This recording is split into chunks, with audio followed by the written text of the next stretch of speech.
नमस्कार, बहुत स्वागत आप सभी का। जी मध्य प्रदेश छत्तीसगढ़ देख रहे हैं आप और आपके साथ मैं हूं कीर्ति दीक्षित। और सुनो सरकार में आज बात छत्तीसगढ़ की करेंगे, जहां प्रदेश के ज्यादातर किसान धान ना बिकने को लेकर परेशान हो रहे हैं। प्रदेश के ज्यादातर धान केंद्रों में बफर लिमिट से ज्यादा धान इकट्ठा हो गया है, जिसके चलते धान उठाव में देरी हो रही है और इसी के कारण केंद्रों के बाहर कतार में खड़े किसानों को धान बेचने में परेशानी हो रही है। आज सुनो सरकार में बात इसी मुद्दे को लेकर के करेंगे।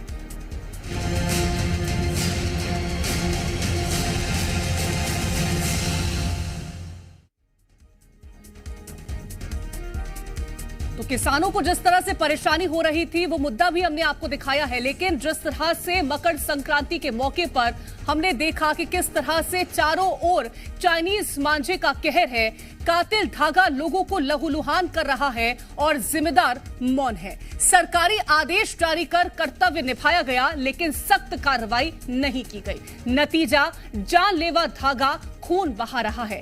एक के बाद एक लगातार हादसे हो रहे हैं, लेकिन अफसरों को पता नहीं चल रहा कि ये धागा कहां से आ रहा है। न बेचने वालों ने परवाह की, न पतंग उड़ाने वालों ने। जिसने कार्रवाई की उम्मीद की थी वो भी सरकारी खानापूर्ति से ज्यादा और कुछ नहीं कर सके, जिसके चलते मध्य प्रदेश के धार में कल एक 7 साल के मासूम को अपनी जान से हाथ धोना पड़ा। तो वहीं प्रदेश के कई और जिलों से लोगों के घायल होने की खबर सामने आई है। रिपोर्ट देखिए।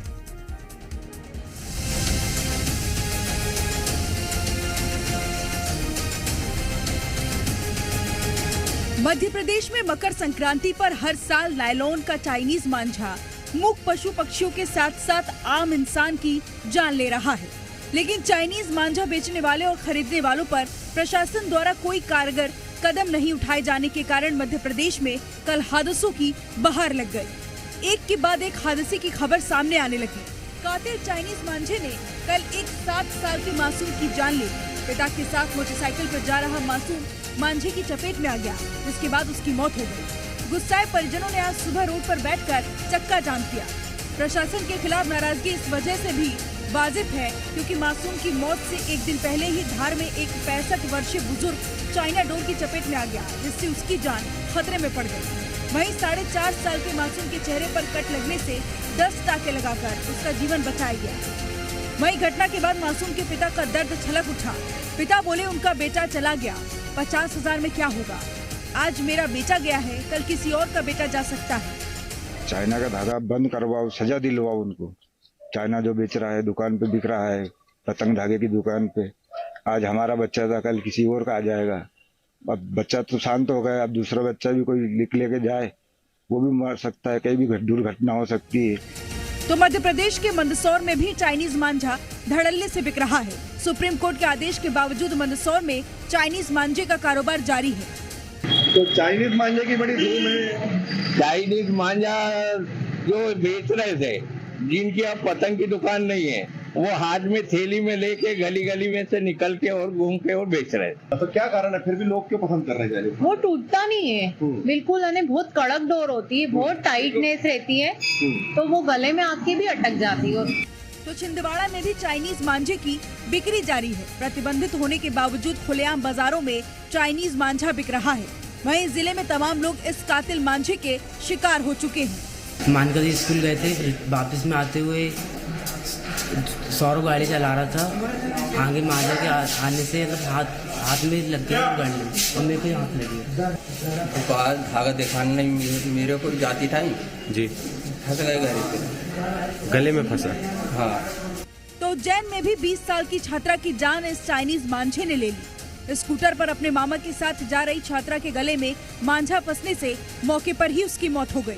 जा रही है और बीते वर्ष की घटनाओं को दोबारा ना हो, इन घटनाओं को रोकने के लिए उन्होंने बड़े व्यापक निर्देश दिए हैं। और इसी ताकत में आज हमने जो है लोगों की छतों पर जाकर के जो ड्रोन से उनके घरों को देखा है और चाइना डोर अगर मिलती है तो उसमें कार्रवाई करेंगे।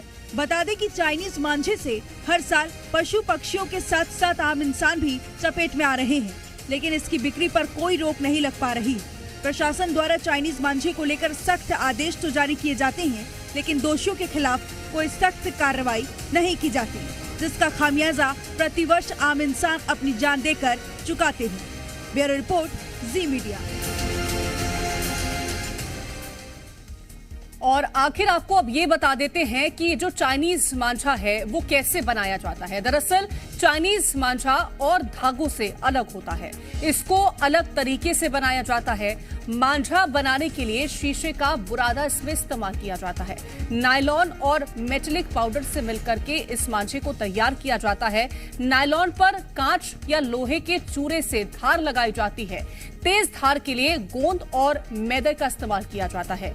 एल्यूमिनियम ऑक्साइड जिरकोनिया ऑक्साइड इस्तेमाल होता है और कांच की धार लगने से ये मांझा घातक हो जाता है। प्लास्टिक मांझा जैसा लगता है और स्ट्रेचेबल होता है, खींचने पर टूटने के बजाय और बढ़ जाता है। चाइनीज मांझे को काटना काफी मुश्किल होता है। दरअसल चाइनीज मांझा देसी मांझे के मुकाबले काफी घातक होता है, जिसके चलते मांझे पर कई बार प्रतिबंध की मांग की जा चुकी है। एनजीटी ने चाइनीज मांझे पर रोक लगाई हुई है। 2017 में बिक्री पर एनजीटी ने रोक लगाई थी। Peoples for Ethical Treatment of Animal ने बैन की मांग भी की थी। पशु पक्षियों के जख्मी होने की वजह से ये बैन लगाया गया था। चाइनीज मांझे की बिक्री पर 5 साल की सजा, 1 लाख रुपए तक के जुर्माने का प्रावधान भी है।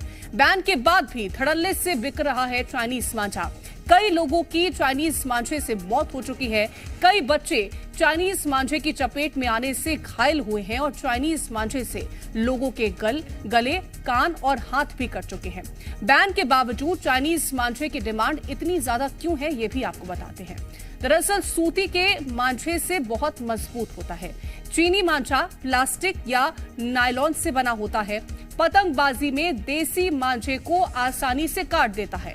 मजबूत होने की वजह से बच्चों को ये खासा पसंद भी आता है और जिस कारण चाइनीज मांझे की डिमांड बहुत ज्यादा होती है। तो ये कई सारे कारण हैं जिस वजह से चाइनीज मांझे का इस्तेमाल ज्यादातर किया जाता है।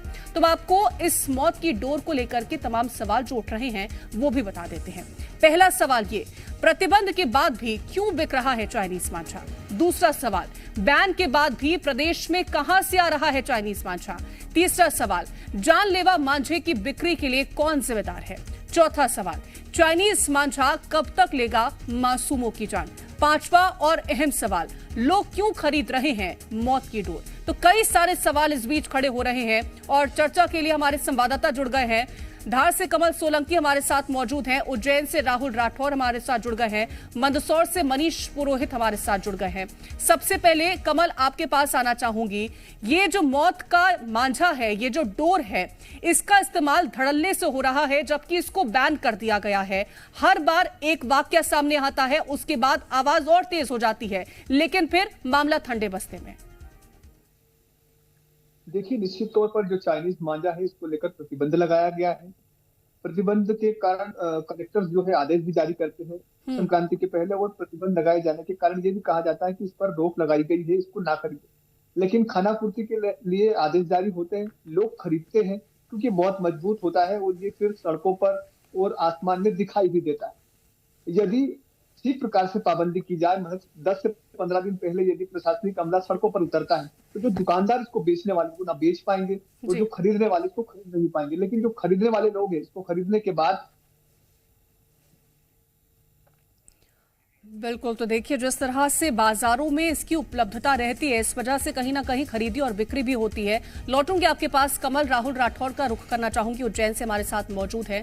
राहुल, हर किसी को ये बात जरूर मालूम है कि जब इस तरह की तस्वीरें आती हैं तो सबसे पहले इस बात पर ध्यान देने की जरूरत है कि आखिरकार वो कौन सी दुकानें हैं जहां पर ये चाइनीज मांझा बिक रहा है, कहां से उन्हें परमिशन मिल रही है चाइनीज मांझे को बेचने की, किस तरह से वो प्रदेश में आ पा रहे हैं। इन तमाम चीजों पर ध्यान देने की जरूरत है। आखिरकार कैसे इतनी आसानी से चाइनीज मांझा प्रदेश में उसको एंट्री मिल जाती है बिना किसी सवाल जवाब के? देखिए, ये गंभीर सवाल है और ये सवाल लाजमी भी है, क्योंकि सबसे पहले तो कार्रवाई वहीं होना चाहिए जहां से ये मांझा बनकर तैयार होता है और वहां से जो है अलग अलग जगह, अलग अलग जिलों की बॉर्डर को क्रॉस कर फिर व्यापारियों तक पहुंचता है, देखिए वहां पर दबिश जाना चाहिए। ऐसी जगह, ऐसे गोदामों पर को सीज किया जाना चाहिए जहां पर ये भंडारण करके जो व्यापारी हैं, जो माफिया हैं, वो रखते हैं। देखिए पुलिस प्रशासन कार्रवाई तो करता है। उज्जैन में की अगर बात करें तो उज्जैन में वर्ष 2022 आज ही का दिन 15 जनवरी के दिन एक 20 वर्षीय छात्रा जो कि अपने मामा की बेटी को स्कूटी पर लेकर जा रही थी और उसी दौरान उसका 0 पॉइंट ओवर ब्रिज के यहाँ पर गले में मांझा अटक गया और उसकी मौके पर ही मौत हो गई। देखिए बड़ा दिल दहला देने वाला यह हादसा रहा था। हालांकि पुलिस प्रशासन ने कार्रवाई की थी, तत्काल उस चाइना मांझे बेचने वाले को ढूंढ निकाला था और उसको आर्थिक रूप से दंडित किया था। उसकी पूरी दुकान को, उसके मकान को तोड़कर उस पर कड़ी कार्रवाई की थी, जिसके बाद कई मामले और भी सामने आए। हालांकि उसमें गनीमत की बात रही, मौत किसी की भी नहीं हुई, लेकिन घायल कई लोग हुए। 2023 के आंकड़े की बात करें तो दर्जनों लोग घायल हुए, जिसमें कई श्रद्धालु भी हैं। बात अगर अभी 2024 की करें तो 2 से 3 केस इन 15 दिनों में भी सामने आ चुके हैं। बावजूद उसके चाइनीज मांझा बेचने वालों पर लगाम नहीं कसी जा रही है। देखिए कड़ी कार्रवाई होती है, शायद बेखौफ है माफिया कि न्यायालय पेश होंगे और वहां पर वकील के माध्यम से छूट जाएंगे। तो ऐसे में तमाम उन जिम्मेवारों को इसको गंभीरता से लेना चाहिए, चाहे वो वकील हो, उनको भी ऐसे लोगों के केस नहीं लड़ना चाहिए, चाहे वो शासन के लोग हो, उनको ऐसे लोगों पर कड़ी से कड़ी धाराएं लगाकर उनको न्यायालय पेश करना चाहिए। और इसके साथ खास बात, सबसे पहले गोदामों को सीज किया जाना चाहिए, वहां पर दबिश दी जाना चाहिए। अगर न्यायालय, सुप्रीम कोर्ट के आदेश है कि चाइना मांझा प्रतिबंधित है तो तमाम उन जिम्मेवारों को बॉर्डर पर सख्ती से चेकिंग करना चाहिए। लेकिन कुछ भ्रष्टाचारियों की वजह से ये दिन देखना पड़ता है और इसकी वजह से आम जन जो है ऐसे चाइनीज मांझे की चपेट में आ जाता है। ये एक बड़ी लापरवाही है और इसको गंभीरता से लेना चाहिए। बिल्कुल एक बड़ी लापरवाही और इसको गंभीरता से जरूर लेना चाहिए। मैं लौटूंगी आपके पास राहुल, मनीष का रुख करूंगी, मदसौर से हमारे साथ जुड़े हुए हैं। मनीष, ना सिर्फ इंसानों को इस चाइनीज मांझे का दंश झेलना पड़ता है, बल्कि अगर बात की जाए पक्षी हो, पशु हो, उनको भी इसका दंश झेलना पड़ता है। और जब इस तरह के त्योहारी सीजन आते हैं तो कहीं ना कहीं जब देखते हैं कि पतंग की डिमांड बहुत ज्यादा है, तो क्या इस बात पर ध्यान देने की जरूरत नहीं है कि आखिरकार जिस मांझे का इस्तेमाल हो रहा है, क्या वो नॉर्मल मांझा है, क्या लोगों को उससे तकलीफ हो सकती है, या फिर चाइनीज मांझे की बिक्री हो रही है? इस पर भी तो ध्यान देने की जरूरत है।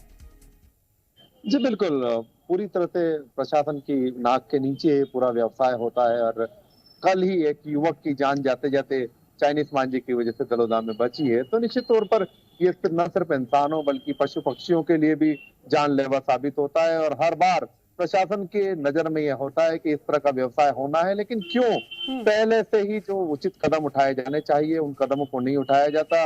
इनका जो भंडारण किया जाता है, इनका मैन्युफैक्चरिंग होता है, इनका सप्लाई होता है, पूरी एक चेन होती है और उस चेन को डिस्टर्ब नहीं किया जाता है। और जब ये आराम से बड़े भंडारों से निकल चुका होता है तो कुछ जो छोटे दुकानदार है उनके यहाँ कार्रवाई की जाती है और उस केवल खाना पूर्ति की जाती है। लेकिन उसके बावजूद चाइनीज मांझा बदस्तूर बिकता है, बाजार में बिकता है, आसानी से उपलब्ध होता है। अब चूंकि ये मजबूत धागा होता है, इससे जो खास करके युवा और बच्चे इसको इसलिए पसंद करते हैं कि यह आराम से दूसरों की पतंगे काट पाता है। जो बरेली डोर, खास करके यहाँ पर बरेली डोर का उपयोग किया जाता है, तो बरेली डोर से कई गुना ज्यादा मजबूत होता है, तो इसी वजह से लोग इसको पसंद करते हैं। लेकिन यह जानलेवा साबित होता है। तो इस पर निश्चित तौर पर कहीं ना कहीं जो अधिकारी हैं उनकी इच्छा शक्ति की कमी है, क्रियान्वयन की कमी है। इस पे अगर सख्त कदम उठाए जाते हैं तो ही इसको रोका जा सकता है, वरना हर बार बिल्कुल जरूर इस पर सख्त कदम उठाने की जरूरत है, तभी लोगों की जान के साथ जो खिलवाड़ हो रहा है उसको रोका जा सकता है। बहुत शुक्रिया फिलहाल आप तीनों का इस चर्चा में हमारे साथ जुड़ने के लिए।